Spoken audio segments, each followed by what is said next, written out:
Welcome to this episode of the Superyacht Laundry podcast. Today, we are going to be talking to Stacey Miller, who is, how's the best way to describe it? An expert in alcohol and substances, but she's not a Yeah, mixologist. awareness. Awareness. People always say to me, "What's your area of expertise?" And I'm like, drugs, and then I'm like, awareness.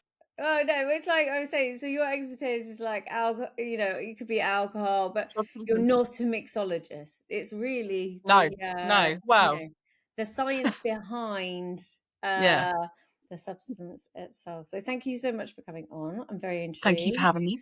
I am a wine drinker for sure these days, although I Me too. have dipped into some tequila recently. That's only Yeah. because I hope, I don't know, urban legend, that the hangovers aren't quite so bad because I'm like getting Mm, old. My hangovers are absolutely horrendous, and I don't have to yeah. drink anything. But, 3 yeah. glasses, and then apparently I get a hangover like I'd been on a bender for 2 days. Yeah. You're drinking too Boo! late. That's what that is. It's just too, being a woman. Boo. Anyway, let's not It's digress. hard. So yeah, how, like, where? Give us the backstory. Who How is did I start Stacey getting into Miller? the world? Yeah, it's an interesting one because people are always like, "How on earth did you become an expert in sort of like drugs training and all the rest of it?" And you never. It's never because you've normally read a book or whatever. It's not a bit more intrinsic than that. And hopefully we'll talk about that a bit later in terms of like what helps people is finding out that intrinsic, like Lynn's alluded to it, like about purpose. What's your purpose? And I just think, yeah, growing up, like my mum and dad weren't too bad, but everyone else was like, alcoholic, drug user. I got actively encouraged to, take drugs, sell drugs, have lots of fights. Like it was carnage really, lots of exploitation, criminal exploitation, sexual exploitation, drugs in the family, drugs with friends that overdosed, trying to revive friends when they've like, taken too many pills, like a lot of lived experience basically. And so then when I basically went downhill, probably when I was at school, so a lot of people have their moments where they're not probably doing well as they could do. And mine was definitely probably quite early. I was probably like sort of year 10, year 11 age. Well, So then you failed get school. introduced, yeah, but you get the introduction. So obviously Mm, not. I don't know whether it's in mm, all countries, but the introduction, or you start to get involved with, okay, generally starts with alcohol. yeah. It's that 14 to something, like It 13, it 14, was when especially we were at obviously. school. Yeah. It's a bit later. It's a bit later now. But definitely like we're about the same age, aren't we? I'm 44. And definitely when I was at school it was 13, 14. There's no ID Whereas though, young was people now, there? The corner it's shop yeah. didn't ID, like the guy behind the No, counter. If you no. looked, I don't know. It sounds really sinister now if you think about it, like girls sticking on the skirt Yeah. and then Oh, trying to get it's the awful. guy from the shop to give her a bottle of white lightning. Yeah. Then it was completely, Yeah. in my day. Oh, yeah, in my day, it makes me feel like I'm about a million years old. Yeah.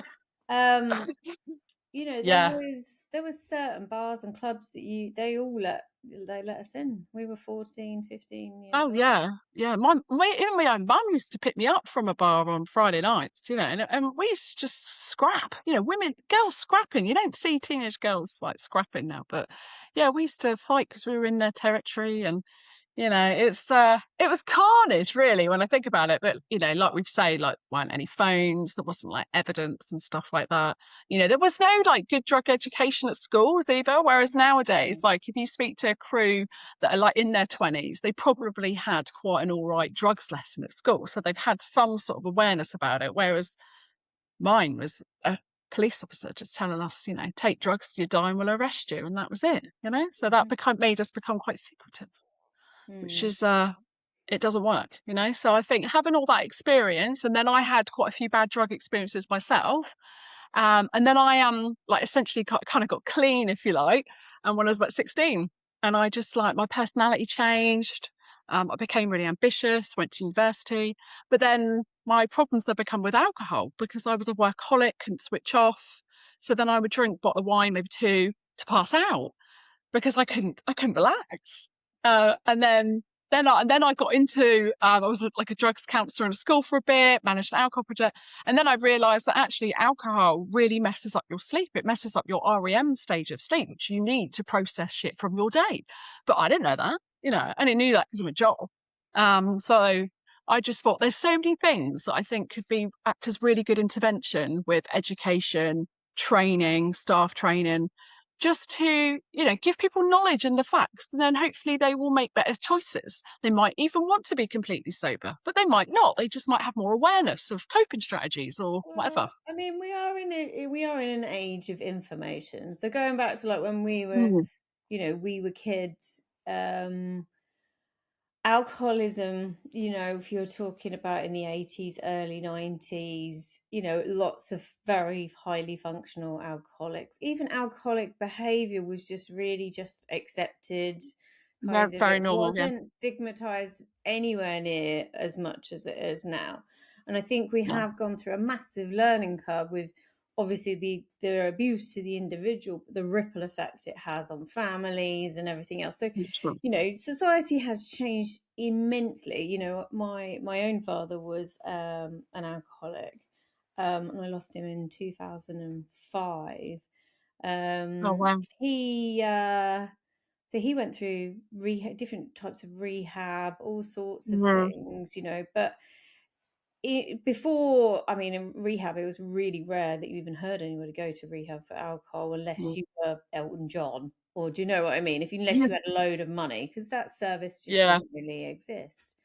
Yeah. Um, but it was a different, like, when you say a different, it was a different time. It was accepted. We were going to bars and pubs loads more than we ever Mm, do now. But it is the drug that's accepted, out of all of yeah. them. It's like Yeah. when they say pick your poison. Yeah.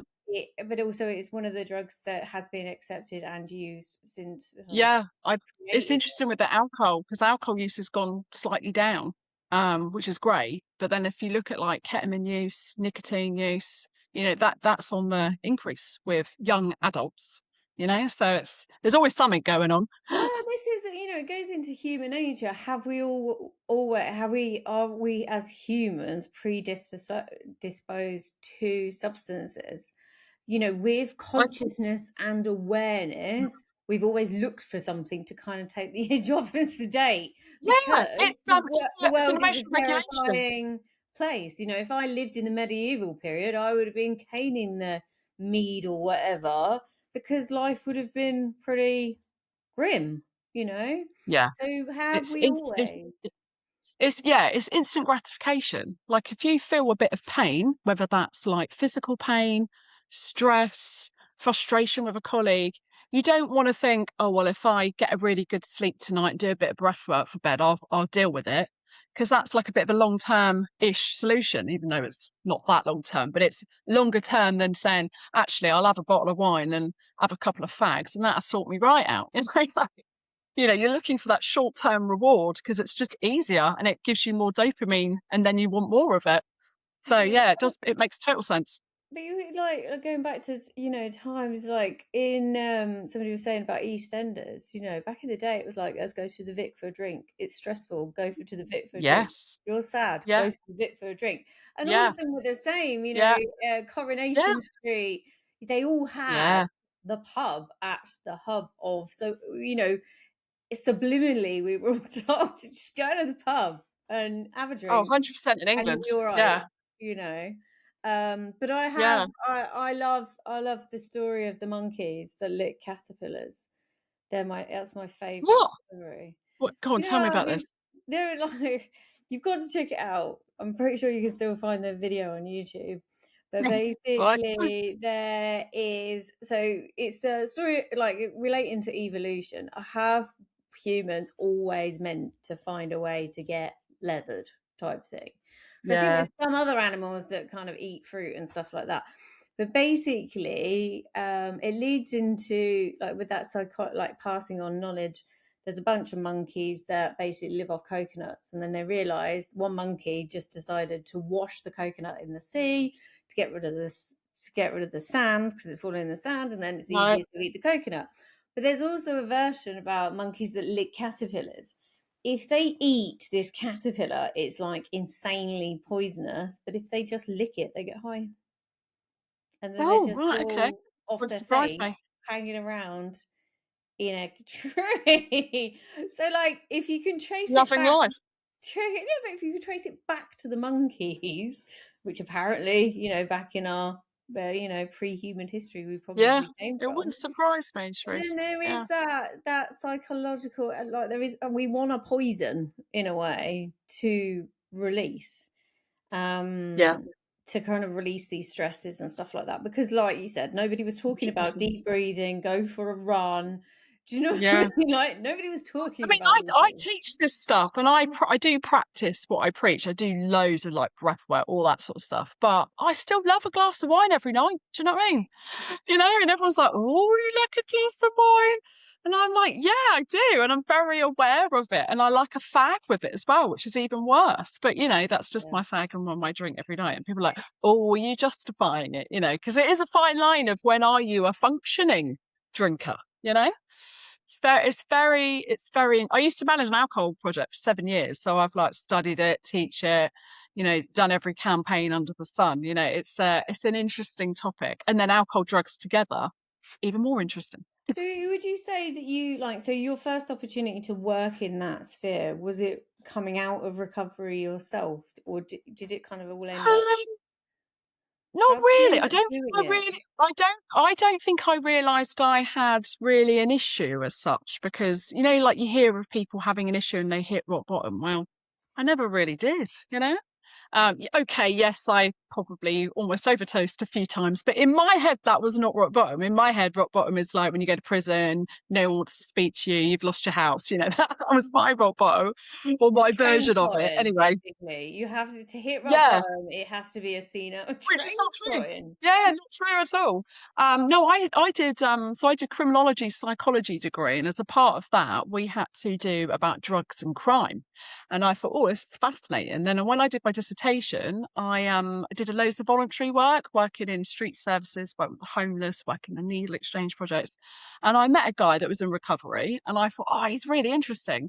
And I did like a case story for my dissertation on him and thought, wow, this is so interesting. And because I'd experienced a lot growing up with my family, I thought, oh, maybe I'll get a job in this. And that's what I did. I'd worked with kids in school to prevent drug problems, which is still my thing now. I prevent because I just think once you're in crisis, it's hard work. So let's prevent it in the first place. What do you think like, just to go off tangent, like the success, once you've got a problem, how Yeah, hard is it to get out? Because, like, obviously I've seen it it's quite firsthand. hard. Like my dad It's could hard. not get out with It's all the really, love, is it done, and it doesn't support, happen overnight. It doesn't to happen overnight. couldn't. Yeah, if I'm really honest, I do think once you get to that stage, then it's hard because not only is it an addiction, it's a habit, isn't it? It's Yeah. like when I think about my wine and my fag every night, like one of the reasons why I enjoy it and I just think, oh, it's just one drink, still justifying, but it's more of a habit because I'm so used to straight after work. I want my little half an hour to myself, Yeah. on my own without any phones or anyone near me. Um, but yeah, I do think that addiction, it doesn't just happen overnight. When I think about I've got like a really chaotic brother at the moment, and it's been so gradual, but he will never sort himself out, sadly. I don't think he will, because he's just so used to it being really Well, normal. And my mum and dad say it's very normal. it becomes a lifestyle, though, doesn't it? All of their friends, Yeah, all the people that they know are associated yeah, with the lifestyle that they led, they're living right then, which, yeah, obviously everybody says surround yourself with the people that you aspire to, the person you aspire to be. But if you're yeah. surrounded by people that just Or surrounded by validate, no one. Yeah. Or surrounded yeah, by no one, because yeah, it can be very isolating when you get to that point. Like my own brother doesn't have any friends. Like he doesn't have anything really. So for me to go, you should be hanging around with people that really inspire you. He looks at me like I'm absolutely mental. Like, what are you talking about? So it's about making people's goals very achievable to them. So when I used to be a drugs recovery worker, I used to get incredibly infuriated with my clients because I'd be like, right, these are your goals, like go for it, sort it out, because I'm quite cut and dry like that. But for them, just making the appointment with me, not getting angry at me, was like gold to them. But I'm wanting them to get off alcohol and heroin. Do you know what I mean? And I'm like, why have you not done that yet? And I think that's really important when you look at anyone that's involved in drugs and alcohol. It's Yeah. about making any kind of goals really attainable to them, whether it's delaying their first drink by half an hour, whether it's maybe having a couple of days where they try a beer and not, I don't know, vodka or whatever. Do you know what I mean? It's about Yeah. playing around with stuff, because what works for you might not work for me. And it's very, very individualistic. So you got into, well, obviously, crime and substance abuse a lot of the times hand in hand. You were like, go hardcore, no fluffy subjects for me. I'm just gonna Yeah, no. go full Yeah, and it's bore. mad because I didn't think of it like that. I just saw it as I did like a leisure and tourism thing at college, because I wanted to be like a travel rep and Magaluf getting past. Thought that I know looks a lot of loads people of that did fun. that. I know. I thought that sounds like so much fun. And then at the You time, I could was have watching developed like being a Cracker. counsellor at the same time in Magaluf, not knowing. Do you know Yeah, what I mean? I know. Selling the Probably could make shop. a lot. I watched. Do you remember Cracker with Robbie Coltrane? I Yes. used to watch that a lot, and I thought, oh yeah, I want to be like a detective. Do you know what I mean? And Mhm. funnily enough, I have done some private detective work. I've been a private Yeah. detective before. I know, bit random. For some reason, it didn't quite work for me because I couldn't fit in enough. You've got to be like really non-detectable because just following people and all that jazz. But anyway, that's another story. But I thought, yeah, I'll do criminology because it just started to become a bit cool. And then I learned it was fascinating. And that's when I stopped taking all drugs and I became an alcoholic, but I stopped taking drugs, which meant my mind was a bit clearer, even though I was obviously smashing a couple of bottles every night to fall asleep. Yeah. It was better than taking drugs all weekend and not sleeping at all.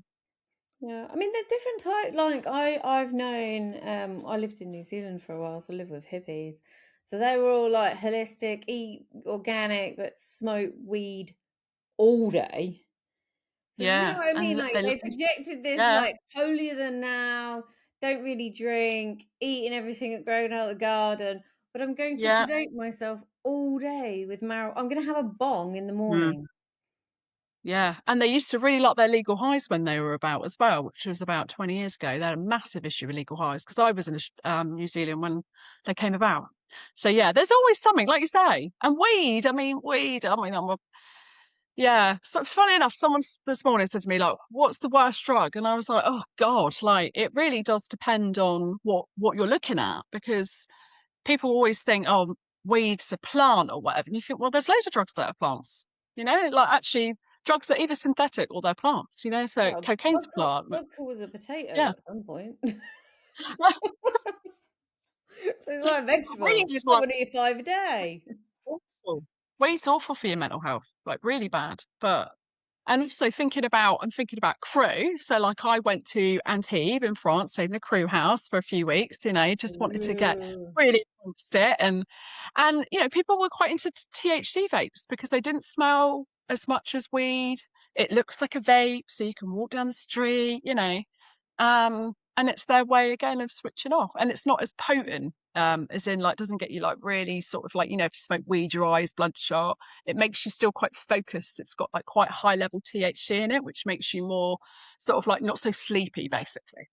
But So then it doesn't last as long either, so they can get up and function at work the yeah, next day, I yeah. imagine.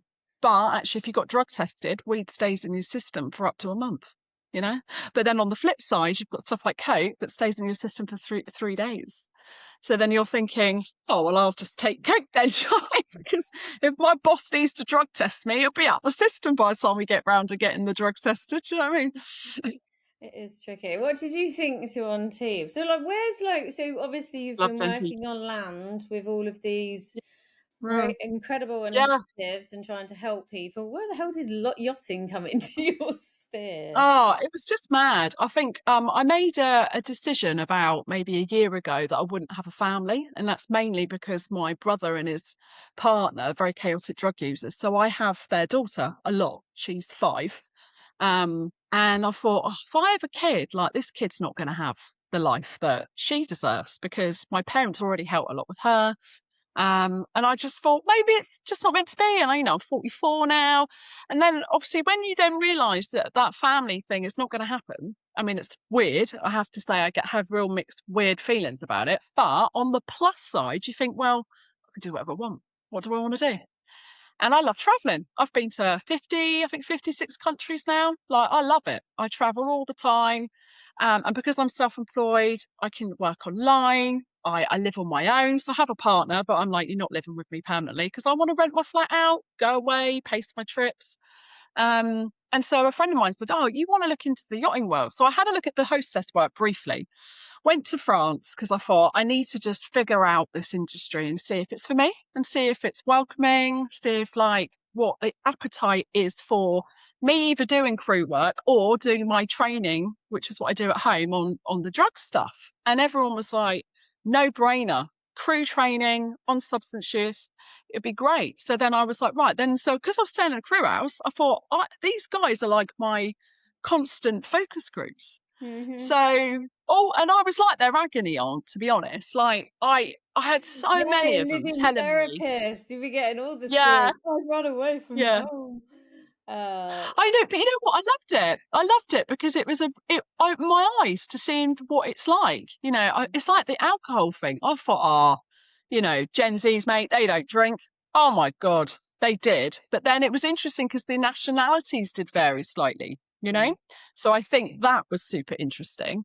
There was even they were talking to me about cocaine, the sexual assault, being spiked, that all happened while I was there. I mean, I went out. I mean, I'm an after work kind of drink girl. Do you know what I mean? I'm in bed by 9. Do you know what I mean? But I thought, right, Friday nights, I need to get out and just network and see what the crack is. Do you know what I mean? Like go out. And I had people like pulling my hair, like guys pull my hair for attention, people blatantly trying to suss out whether I was a bit vulnerable. Do you know what I mean? I get that vibe because I have in other jobs, I have worked with perpetrators of sexual abuse and perpetrators of child abuse, domestic abuse, all of it. I've worked with perpetrators. So I know a little bit how they roll. Do you know what I mean? And they're really trying to suss out how vulnerable you are. And I'm thinking, God, there is a real need here for some work around being safe, the spike yeah. awareness stuff. Looking Well, out for colleagues. When does it become a problem? Do you know what I mean? It's not yeah. like, I mean, abstinence works for some people, but what the first stage is normally harm reduction. How can we reduce your harm? When you go on leave next week for 2 weeks, you're going home, you're going to go to some festivals. Yeah, you're going to want to go hard. You're going to want to blow off steam. But actually, how can we minimise the risk so when you do go back on your boat, you're not going to be a sketchy mess? Because there are lots of lovely practical tips to help people to minimise their risk to themselves and others. Yeah. On TV's, obviously that's where I started my journey. Is it? A girl Um, was raped while I was there. I mean, on TV, Really? I'd like to think on TV is safer. They've got loads more cameras. It's a lot cleaner. It's lovely. Yeah, When I yeah, it was went nice. there, it was obviously also arriving in kind of really early in the year, so the weather's miserable. It can be quite a dark place. Yeah. But there was a period of time that dock walkers were told not to wear skirts and polos because there was guys worked out that obviously you were traveling alone, you were looking for a job, so they were just trying to Mm, get you kind of thing. So okay. it's always been a bit of a you've got to be a girl with street smarts, I would say, because Absolutely. Minimum. Yeah. it can be quite a dangerous location. Like Yeah, hanging I out in got that. groups. I mean, I only went out on the Friday nights because I thought I've got to go out and experience this. And I could see that. I walked around a corner and there was a girl that I knew that was getting in with this other guy that was in my room, and she's just openly taking cocaine on the street. And I'm like, wow, and then the next day he's like, oh my God, Stacey, I've just found out she's taking cocaine with this captain. And I'm like, what? Yeah, it was, I That got below told deck. some mad stuff. Well, Yeah, I, exactly. I do worry about the below deck phenomenon. Yeah, And how wild you I can know. be. I mean, again, kids, well, kids, young people are young people. This is the time to mess up. But I think, why, especially this is a great time to look at it. And like I said, there's more information about the different types of poisons there are out there. You have to Hmm. make more educated, informed decisions, whether Yeah, that's just your general safety in that moment or long yeah, term being, like you said, completely sketchy when you go back to the boat and losing your job. Do you know what I mean? yeah, yeah. And one of the Yeah, things 'cause that when you go back, you think, yeah, I'm going to go back and be really high performance. I'm just going to be like absolutely on my shit. But actually, if you've been caning at a festival and you've not been sleeping, like you're going to be exhausted and you're not going to be on your shit. So how about you don't mix your drugs that weekend? How about you make sure that you eat before you get fucked up? Do you know what I mean? It's all those things that, yes, when you go back to work, you're probably not going to be 100%, but instead of being that 50% that you were going to be, you're now 80. Do you know what I mean? Like it's about making practical changes because this is never going to go away. Do you know what I mean? It's not. But actually giving people the tools to make good choices, it's something that can be very effective. there is, like you said, with the yachty world, um, it's that, like, obviously we spoke a bit before we got started, it's a holiday destination.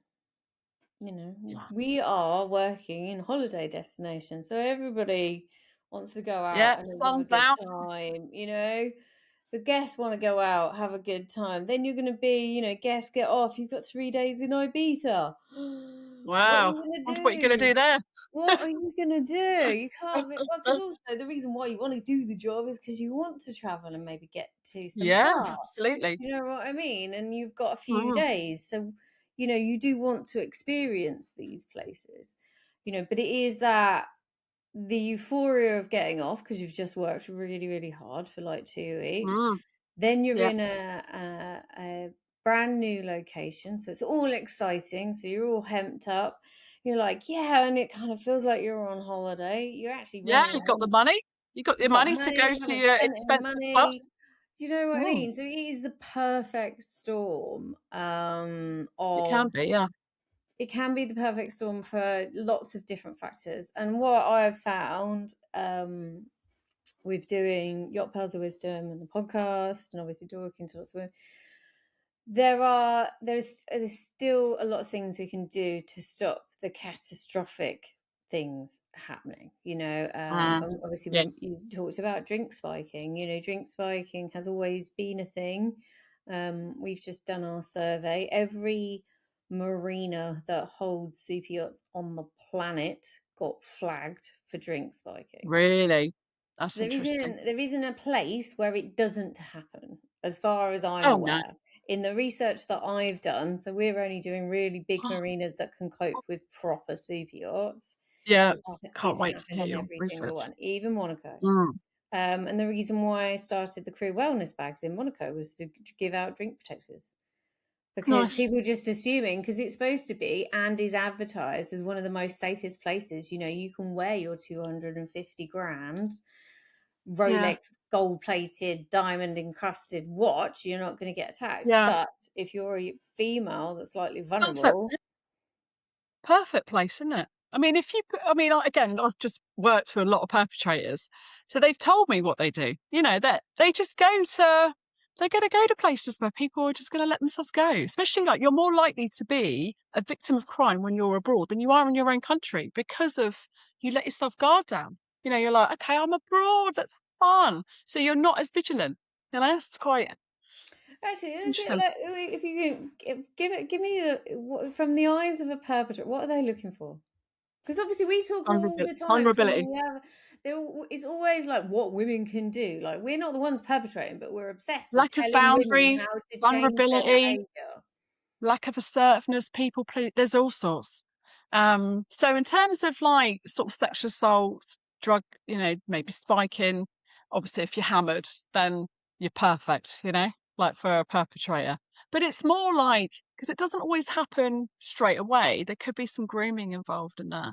And it's looking at how vulnerable you are. So that could be how good you are with your boundaries. There might be a test, like I've seen it happen before, where someone has said something a bit inappropriate and they've seen if you shut it down, or if you laugh, or if you ignore it. If you shut it down, you're assertive, you're strong, you're quite confident, they'll leave you alone, for example. If you're like, hey, like really nervous, they think brilliant. Or if you agree with it, even better. So it's like these little things that they do to test you out, basically. They Mm. definitely don't like the stronger, opinionated more women because that's just scary. Why would they go for you? Because you're probably more likely to report them as well. You're more likely to fight back. So they're going for people that are vulnerable. So if you're a green crew, you're vulnerable because you're desperate to get that first job. You're desperate. So you are going to go. Maybe a captain says to you, and this is a true story. Something happened on some while I was there. This girl goes out to, she meets, chats this captain. She's there with a few friends, and he's like, "Would you want to come and have a look at the boat? Like, we're actually looking for a couple of stews at the moment." But that boat doesn't exist on marine traffic. So what the hell's going on there? Do you know what I mean? And it's just, yeah. And anyway, it was an ugly story, let's put it that way. And you just think these little things, you just got to be, like you said about being street smart, being a bit savvy and just having a bit of your wits about you, that not everyone is going to have your best intentions at heart, sadly. But then you also don't want to create a complete scaring, skeptical, but it's good to be aware. It's tricky, and I like, like what you're saying about grooming, because no guy rapes starts with rape. Do you know what I mean? Rapists don't start with rape; they build Yeah. up to it. Well, it's someone you know. You're more likely to be raped by someone you know than a stranger. Yeah, so More it's likely to be kind of, raped by a crew member. yeah. So like it's the testing, like you said, see what you can get away with, and Mm, obviously, the survey results that will come out a little later on in the year that I've just conducted confirm all of that. Confirm all of that. Positions of power, like you said, especially green crew because they're desperate. That is less likely to happen I'm to you desperate. if you are a chief stew, Yeah, because you are more seasoned in the role. It's not impossible, but yeah, it is a lot harder. Well, more yeah, risky, I would say. Not harder. It's more yeah, risky for a perpetrator to yeah. have And you're on not the going to front. go for risky because there's no point. Why go for risky when there's plenty of people that are quite easy targets? You know, it's like a power thing. Yeah, I mean it's quite. It's perhaps something that I might look into because, like I said, it's that whole mentality trying to educate women on how not to be attacked. Do you know what I Yeah, mean? Like yeah, it's in your control that you can stop them from being, yeah, stop them from attacking you if you don't wear the skirt or don't get that drunk or all yeah. of those things. I don't. Not That most crime terminology can be really prevented. grates me because it Yeah. makes it feel like we're in control of whether we get attacked or not, and that is not the case. No, no. I mean, there's lots of things that you can do to help your situation. Like, we said about what you can wear.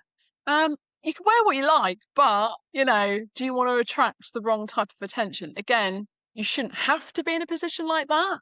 I know for me, I would never dress like in crazy outfits that are, like I like my raves, for example. And at the moment, rave culture encourages to wear almost like bondage stuff. And I think, God, if I wore that, like, I never wanted to wear just, bondage stuff when I was in my 20s. Why am I going to want to wear it in this yeah. day?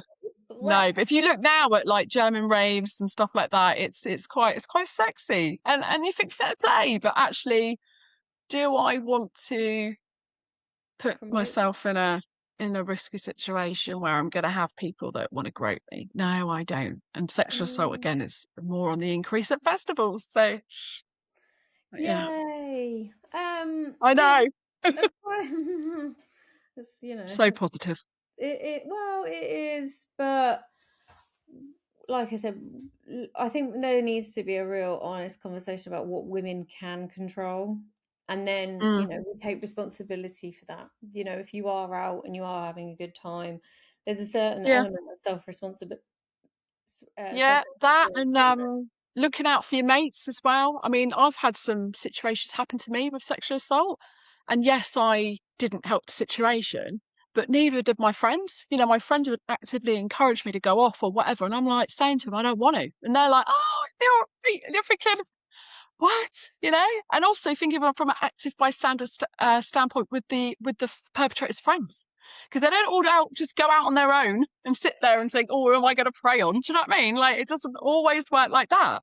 And actually, there can be some lovely work from males that maybe have friends that are a bit of a dick that they can call out on. You know?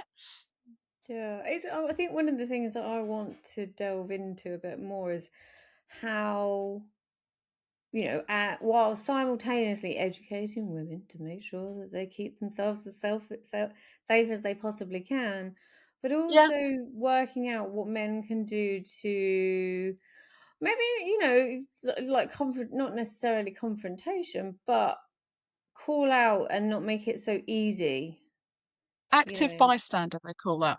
Yeah, yeah. So there's been some work in London. The Mayor of London's done some campaign around the violence against women and girls, which is a bit of a priority from the government at the moment. And they're doing, they've had a few adverts go out to say, like, when a guy is like giving a girl a bit of shit or catcalling, his mates are like, mate, wind your neck in. It doesn't have to be like a stop. We need to evaluate this situation. You're being out of order. All it has to be, dude, you're being a dick. Wind it in, Shut up. Just shut up. Yeah, just Embarrassing. wind it in. Yeah, because actually your mate's more likely to probably listen to you as their friend than maybe someone like me who intervenes, because I sometimes do when I see shit like that. Because actually I'm then putting myself a little bit in danger there as well. Do you know what I mean? So you've got to think about that.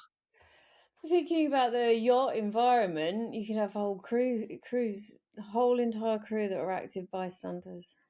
Oh, yeah. And 9 times out of 10, you do because you're thinking about yourself, which naturally you would. You're going to think, well, if I do anything here, one, I might then become the victim of this, or two, I might be pushed out. I might not To have a lose their job. So job. you just think, yeah, so you just think, and it is like 9 times out of 10, it is easier to just shut up and get on with it, Well, sadly.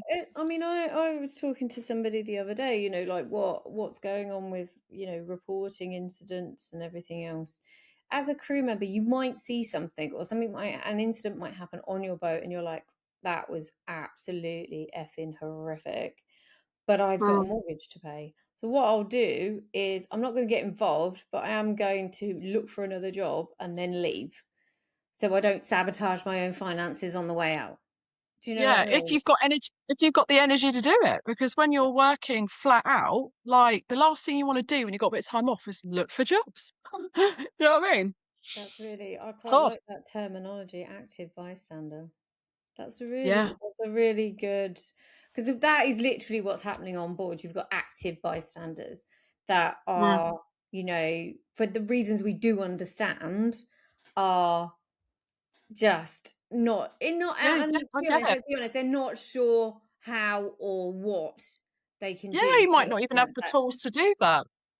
If I think about myself, like I know I probably would, but I know all the people I work in similar jobs to me, would they? No. Because a lot of people are very conflict avoidant as well. Well, and also, People like don't you like it. said, the analogy you just gave, like, stop. This is outrageous on boats. So no, because it's all about No. trying. At the same time, you're all fixed on achieving a certain goal all together, and then obviously Mm. something else has happened. But obviously, you're all hyper focused on achieving this communal goal that the team have to get to. So when these Yeah. incidents occur, again, the psychology of the team is not really in the right way to deal with the incident itself. Do you know? No, It's you've got other priorities. Yeah, you've got other priorities. You're thinking about basically what the guests need first, because they're the ones with the money needing not just a 5-star service, but you know, banging service, the best service you could do. So that really is the priority, not the other quite important stuff. I think it's right. Like I said, I mean, being a woman myself, and I've had incidences in my past. If I think back to it, there was one that really scared me. I was 16 years old, and a guy that used to play cricket with my stepfather. When we like, so I went to see my stepfather. He was playing cricket. This guy was always around. He always used to talk, and then he'd buy me a drink at the clubhouse. Do you know what I mean? Because Yeah, obviously they'd let me yeah, drink at the clubhouse because my stepfather was there. My parents were there. And obviously, yeah. then we got talking. I was like, oh, I'm going out with my friends and we're going to this club and everything else. And he turned up. He turned up in the club. And I was like, right. And it was a club that was full of us, like Mhm. back in our day, all of the 16-year-olds ended up really in the same place because Yeah, I don't know if there was an unwritten rule with all of the different yeah. clubs. They're like, I you went to just stick somewhere all of similar. them together. It's less hassle for everybody else. Do you know what I mean? Like, stick Mm, all the kids yeah, together and it's kind of like a creche. But he yeah. was so much older. I think he was like 30 or something. So he stuck out like Mm, a sore thumb and then came up to me like behind me at the bar. And I was just like, weird. ugh, what are you doing here? I My love the boyfriend was on the other side of the room and he's like, can I buy you a drink and everything else? And he's like, oh, you can cut Oh off and my give you a lift God. home and everything Go hang else. out with your own age, you weirdo. Yeah. But it's just so that whole situation came from just saying I was going out with my friends. You know Yeah, me. so he's thinking, brilliant. All these young people in one go. I But you know where think I'm of going. Well, no, but you think about communal areas. You're in a crew Mm, house, for example. You're all mm, chatting about where you fancy going that night. Do you know what I mean? yeah, There's the distribution of what's going on with you is quite easy to get hold of.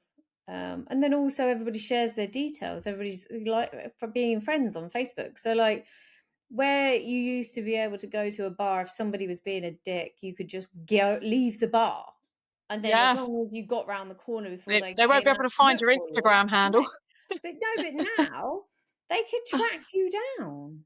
They can track you Yeah. down on all of it. So like the And people harassment doesn't do. stop. Yeah, if you look at stalking rates, massively high since social media was introduced. So it's And then easy. that could be an increase of awareness as well, because we report things more. But I do think it's the easiness of it. Well, you can like some people that share their bedroom and all sorts of things on your whole floor plan of your Location. house.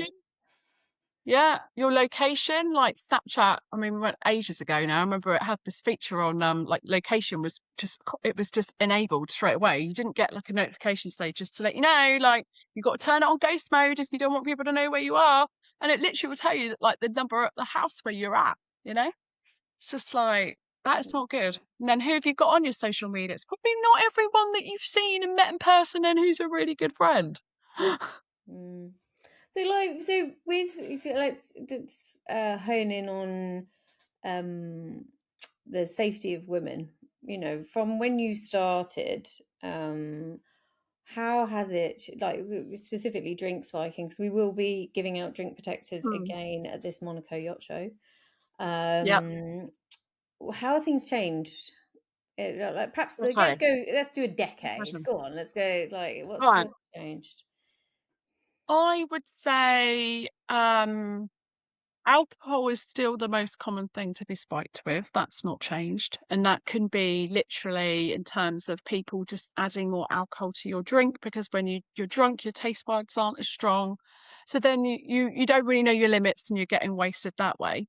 And that tends to be not that maliciously. That tends to be from sort of friends thinking it's fun. But from a drugs point of view, I think in the last 5 to 10 years, for me, I personally worry that drugs now have such a mix of stuff in them. So, especially in the English market, and it is happening sort of worldwide and in Europe, we're having a lot of sort of like fentanyl type things, nitazines, which are like what we call synthetic opioids.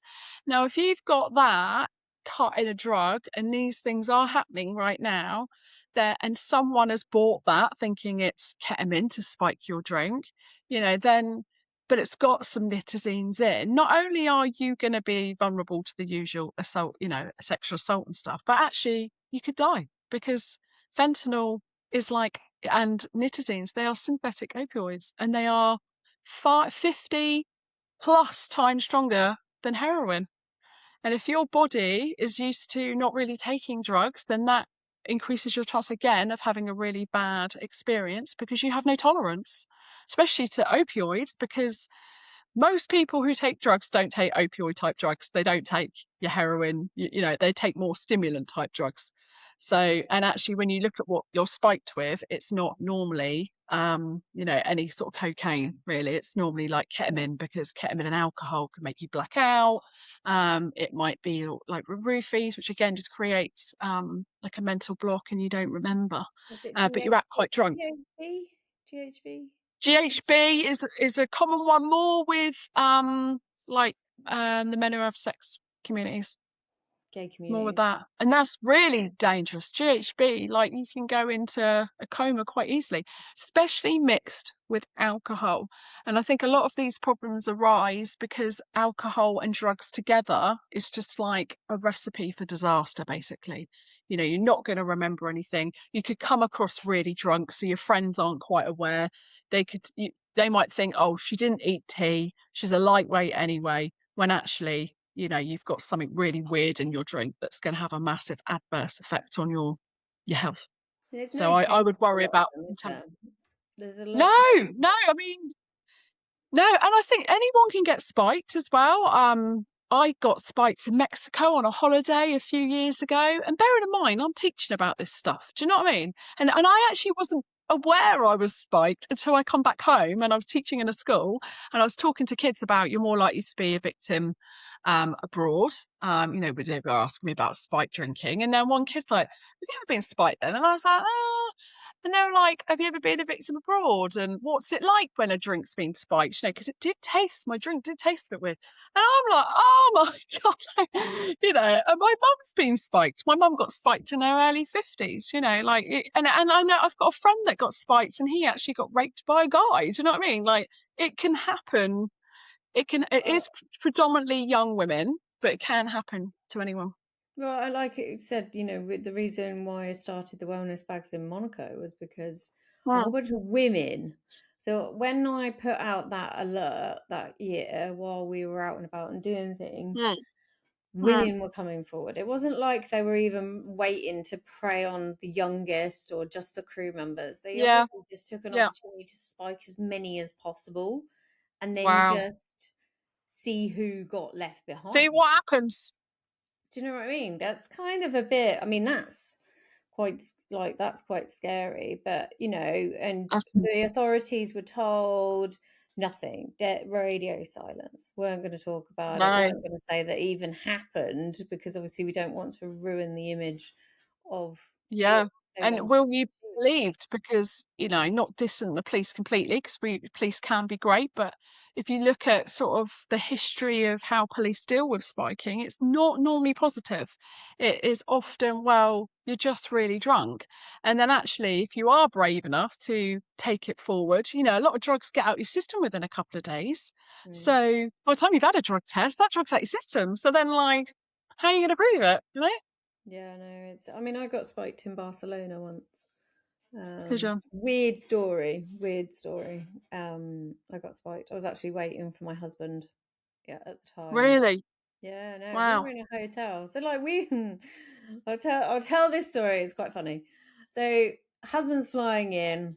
I was working on board and I got to the hotel first. So my boat was in Barcelona. I checked into the hotel. He was flying in.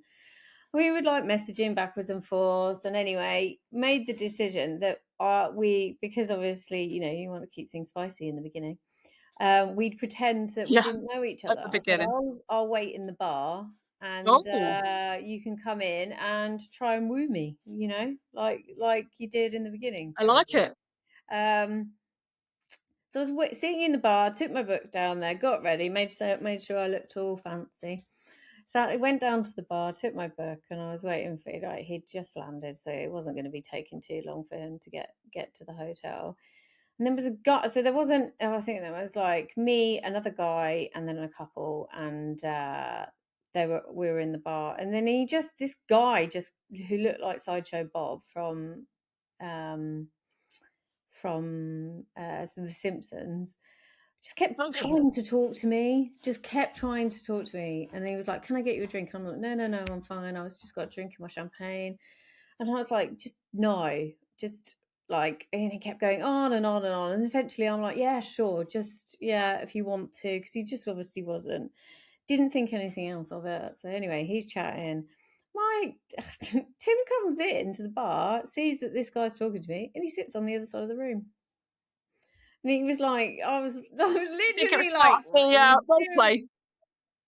Tim was like, "What are you doing?" I'm like, my eyes are like, "Help, help." Anyway, this guy keeps chatting, and then eventually I'm just like, "That guy's over there. He's on his own. Why don't we invite him over to talk, to get together as well?" It was a terrible moment, like really, really cringy. I was Wow. so mad at him. But anyway, obviously this guy, after talking with Tim at the same time, got bored, and he was like, anyway, um he was like, as he was leaving, he was like, if you get lonely, I'm in room, 5A. Just come and find me." And I was like, "Ugh." And then he left. Mm. And then obviously me and Tim carried on, and we were laughing and everything else. And I finished the drink that this guy got me, and I was like, "Oh, I'm gonna go to the loo." Went downstairs, to the toilets were downstairs, and I'm like, I can't feel my feet. Like, Really? I literally can't feel my feet. I feel like I'm on marshmallows. And I'm Yeah. like, not being anything, I've lived a bit. I know kind of what things feel like. And I was like, this is not. And I'd had 3 drinks, just 3. And I'm like, Oh. this doesn't Mm. feel right. Get back to Yeah. Tim, and I'm like, you need to take me back to the room. I just don't feel right. And then spent the next 2 hours throwing up, and then eventually passed out in bed and came back the next day. Wow. If Tim hadn't have been there, obviously I wouldn't have been there if he wasn't actually coming in. But do you know what I mean? He was Yeah. in the hotel, Mm. just waiting Yeah. in a hotel bar to just see who was traveling alone. Yeah. Basically thinking, right, who's about, and him keep pressing to talk to you as well. It's It's like just like, piss oh. off, He was you like, know? he said he was a famous person that was involved in movies, and I checked him out, and like, Oh my God. Well, that's a classic as well, isn't it? Because that's like a grooming thing again, because it gives you almost like credibility to talk to. yeah. So what do you think the industry, like obviously you're just getting to know everybody, you've got Yeah. tons to offer. What do you think the priorities should be? High pressure Mm. working environment coupled with holiday Hmm. destinations and wanting to have a good Hmm. time. So hyper Yeah. vulnerability, I would say. And then obviously a Yeah. really strange work dynamic, which if Yeah. incidents occur during those situations is not going to help. So Mm. on first reflections, where do we start? Where do we start? No, I'm joking. I just think it's been lovely to do this as an opportunity because I want to get one thing I've done in lots of jobs, is give people a voice on what I do. Because if you give people a voice on what you do, they'll engage with it better. And also then I also do a really good job because I'm not just doing what I think should be done. I'm actually being told by hosties or whatever, no, this is what happened to me or whatever. And because I need those stories really, like anonymous or whatever. So I want to give people a voice, if they're listening or watching this, what do you think I should do? I personally think I need to start off doing some training for crew around being safe. And maybe do like bite-sized training things, because like someone said to me the other day, she wanted to do some alcohol training. She's changing careers. She does work in yachting, but not as crew. Um, and she was like, "Yeah, I'm going to do like a couple of days training." And I was like, "Oh, a couple of days? That's quite ambitious." I think start small, build it up, hopefully get some guest accreditation going as well. So then at least it'll be accredited, and it will be literally about what are the key substances out there, how to be safe, you know. Doing some case histories of like if people, because like rotation is quite common now, isn't it? When you do go home, yeah, let off steam. You are allowed to let off steam. But let's talk about how we can minimize that risk, not for only when you're at home, but also when you come back. because whatever happens at home, say if you get off your nut and you take loads of drugs at a festival, you could get sexually assaulted or whatever. Well, that's going to impact you when you go back to work in 2 weeks, because you're going to be consumed with that, but then you're going to be repressing your emotion because you ain't got time to think about that. But that emotion is going to come out at some point, so it's about trying to minimize that harm and getting a good relationship with people. I always say to people that are a bit wary of me or are a bit like, who are you? Do you know what I mean? And I expect there'll be many people, in this world that are thinking, well, we don't know you yet. We need to figure you out. Do you know what I mean? And so I just want to get a good relationship with people, find out what makes people tick. How can I help them? I think harm reduction, being safe is your number one priority. But people might say, actually, no, we want to be told about drug testing is really important. We want to be telling about, how actually it's important to be sober. It's whatever works, like I've done my job for 20 plus years and I've done every trick in the book. So it's about whatever works for that client. But harm reduction is normally your number one priority. Well, also helping manage people that have got substance abuse. The crew Mm-hmm. dynamic coming down from coming down from the top. Like as a captain, how do you manage crew morale, but crew, how if you can influence the way they blow off steam, do you know what I mean? And not in a kind Yeah, of controlling way because they're all grown adults, but there is yeah. ways I'm sure that they can influence it in a more positive way, but also then, in that position of seniority, also learn ways to talk to crew members about what's Yeah, going and on being with open them. to, you don't have to be an expert. Managers always say to me, "Oh, I don't really know how to, talk to my young staff about this." And I'm like, "But you don't have to be an expert. Like, you're probably an expert in whatever your job is. You don't have to be an expert on drugs. You just got to be really open, like an open door policy. So if something is going on, you find out about it early." Yeah. Like early prevention, because if you don't get it or you haven't got the balls to do something about it early, it will get worse, and then that will have a massive ripple effect on everyone, in your guests, yourself, the boat, the owners, whatever. So it's about getting there early, sort it out. No, I do. I think, but also a collective effort. There's a lot when it comes to this stuff, it's a lot is focused, especially the new stuff that's come through individual behavior. But like I Mm, was saying about women, it's always put on women how to try and stop yourself from being attacked, but a little bit mm, more guidance and emphasis on, how, we can stop people attacking, like yeah. kind of calling out bad behavior at the other Yeah, end. everyone. It's Like, everyone's responsibility, isn't it? The worst thing you can do is put it on just one person or blame. Blame, it doesn't solve anything. It's yeah, about all working together. yeah, but also if not wearing a short skirt stops you from getting raped, we would all be doing it. But it doesn't make any difference whether you wear No. one or And you what don't. what do people rape? It's a power thing. It's not because, they're it's not even a lot to do with sex. It's about power and control. And same with spiking. It's about power and control. Hmm. This has been Mm. really, really interesting, but I feel like we're just Yeah. getting started. I think, Well, get it me could on be, another time once we get going. I think, we could break it down into the separate Mm. entities. We can focus on, spiking, alcohol, then, I mean, cocaine is, I would probably say, rife within the Yeah, for sure. industry. Yeah. It's probably the most readily available Mm. in the industry. So being really frank and Yeah. honest about the cons of said substance, let alone losing your job, but all of the Yeah. nice things that come along um, Mm. with that. I mean, I know of a few people that have been fired because of it. So I think that would be a really interesting topic, as well as probably many more.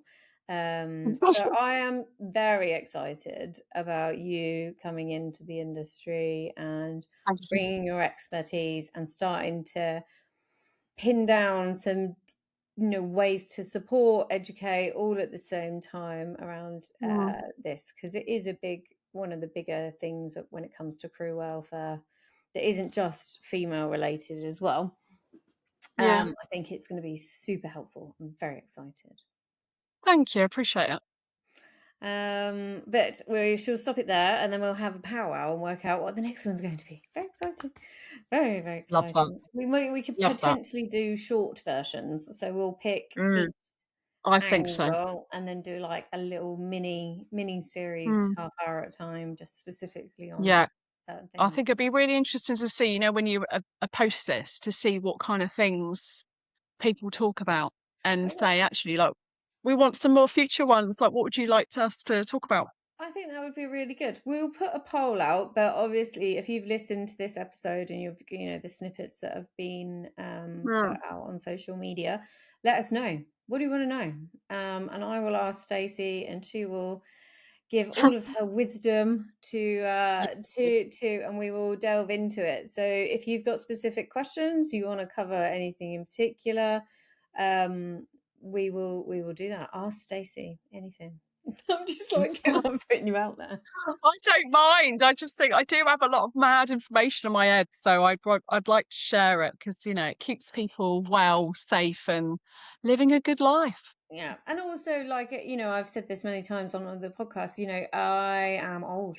I don't know what it's like right now on board. I'm not there, but I don't know. I Mm. can tell you what it was like when I was. So we need up to date information, feedback. What do you need to know? What's important to you, kids? We'll put this on TikTok as well. Oh, okay. Not on TikTok, but We'll can't do put it it on all. TikTok. I don't go on TikTok, but stuff gets put on TikTok, Nah. so we'll do that. Thank Thank you so much, Stacey, for joining us. We you. will expand on our talking points. If you've enjoyed this episode, there are more on the horizon, obviously with Stacey and other guests. But until next time, dear listener, take care.